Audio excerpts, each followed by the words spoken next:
All right, folks, we're going to do something we ain't done in a long time, and that's a cold start.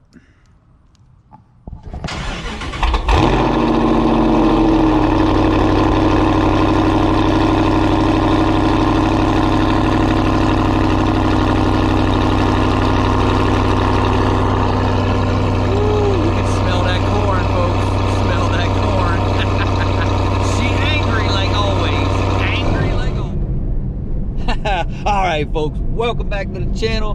We out running around and shake and bake.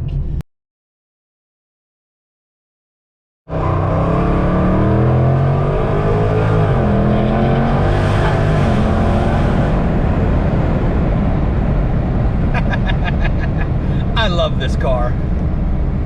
I don't know if you can tell, we got the seats in. We had to do some work with the boss and a few folks, so we had to put the seats back in. Take her all the way back to full street mode, and so we're out running around today. And the reason for this video is I had a number of folks ask me about my story, where I came from, how did I get to where I'm at, how did I get into cars, and kind of things like that. So I've spread a lot of this out through a lot of different videos. I don't know if I've done a single video with my whole story, so we're gonna do a whole video of my story. So you're gonna get a POV view and looking at me talking. So nothing super exciting in this video, just me talking about my story and how I got to where I'm at. So when I was young, I was sort of into cars, but not really, right? Would I have wanted a muscle car when I was younger? Sure. Would I have got into the engine part and the performance and racing and all of that when I was young? Probably not. I wasn't that deep, into cars. It was just on the surface kind of thing. So I never really been a car guy. Never really been a mechanic. As some of y'all have seen through the videos, I've tried to make it abundantly clear I'm not a mechanic. I'm also not an engine builder. So I don't build engines, never built engines, never worked on engines until I got shake and bake, but we'll get into that in a few minutes. So when you're looking at my videos, you're looking at basically Joe Schmo, non-mechanical, non-engine kind of guy, just doing his things, trying to make his car fast and run on the drag strip. So fast forward to right out of high school. I went straight into the Army right out of high school, right after my summer of my senior year when I graduated. Went into the Army. I did 13 and a half years in the Army, and then from there got out, got my degree in computer science, went back into the Navy as an officer, and retired from the Navy after about 11 years or so. And in between, I was in the Army Reserves as a medic.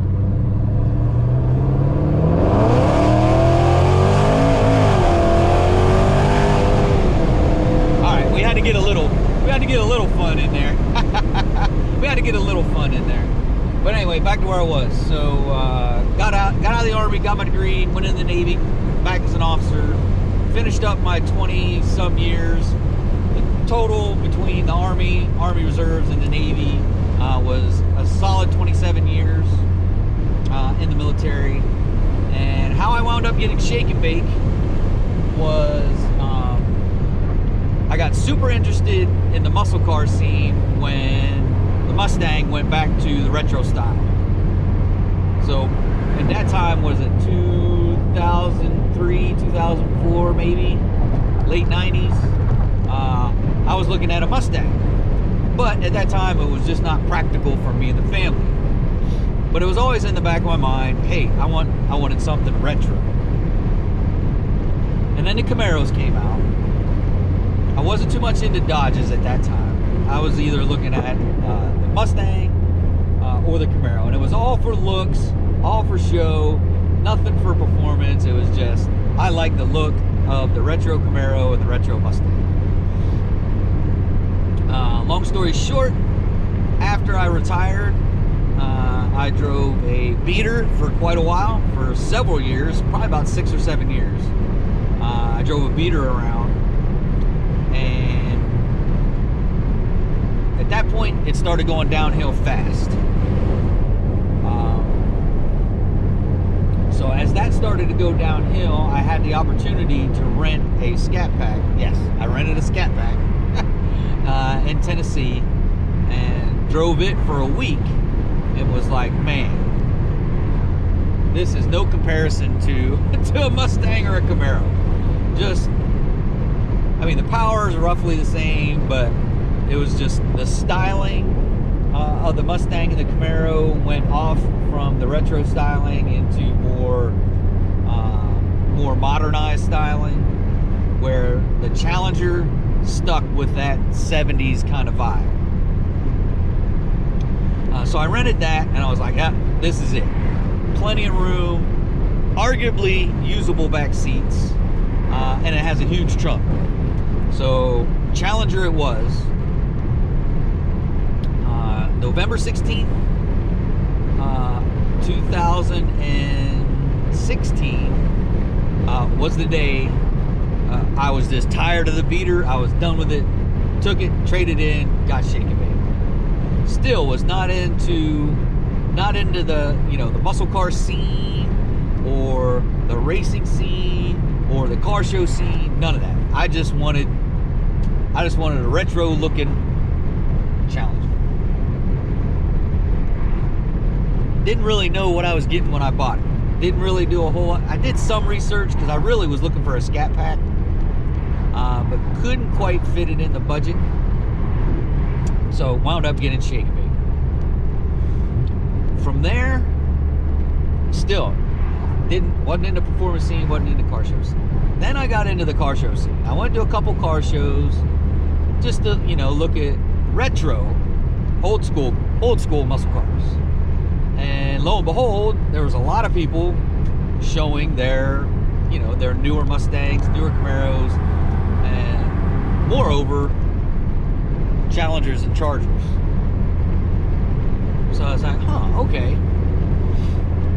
And then one meet I went to was or a car show I went to, was at Mason-Dixon Dragway, and they're, you know, racing a quarter mile. They were racing.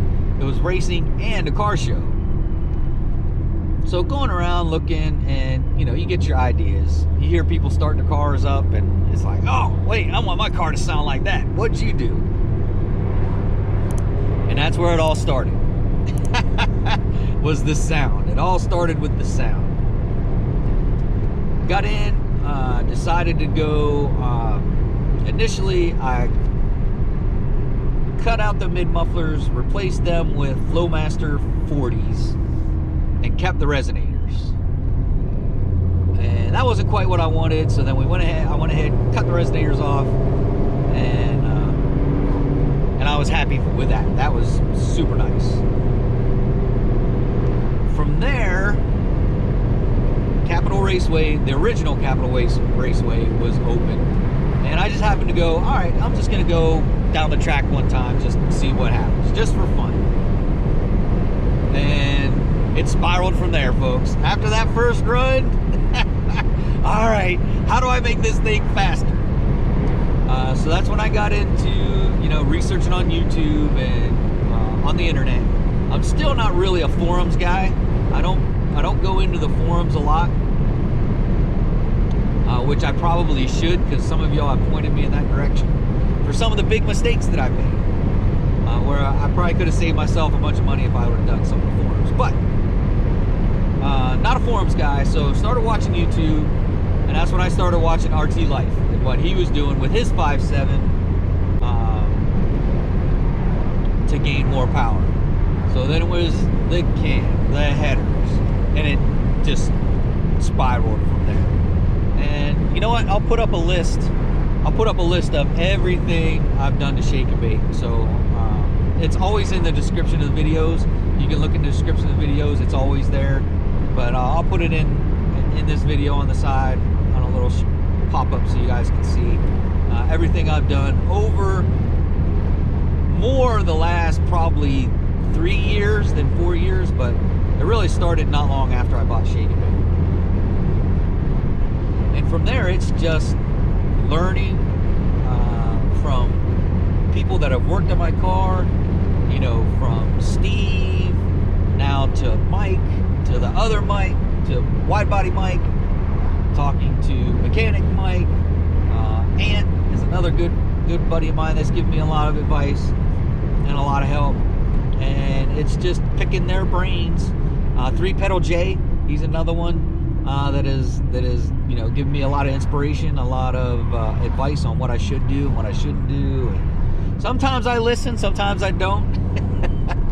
And they've been really good sports. You know, if something comes up and I don't necessarily listen to them and I buy something else. But they've been really great sports, super helpful, especially in the last year and a half at least. They have been super helpful in getting me and Shake and Bake up to speed when it comes to, now we're talking really more performance than car show anything. So really car shows really went by the wayside, and I got a lot more into racing and performance. So as you've seen, pretty much everything the last year and a half, if you go back and watch some of those original videos, and please, if you do go back and watch those original videos, don't laugh, cry. Go ahead, laugh, cry, but they were pretty awful. They're even hard for me to, I go back and look at one every now and then and I'm like, oh gosh, I was really terrible when I started it. Really terrible when I started doing this. But I continue to get better. I get a lot of input, a lot of constructive criticism from folks. Some of it's just straight flat out criticism.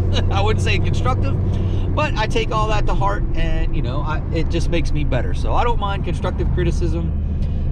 You know, if you come with a criticism, come with an answer. Don't just come with, hey, you suck. That doesn't help me.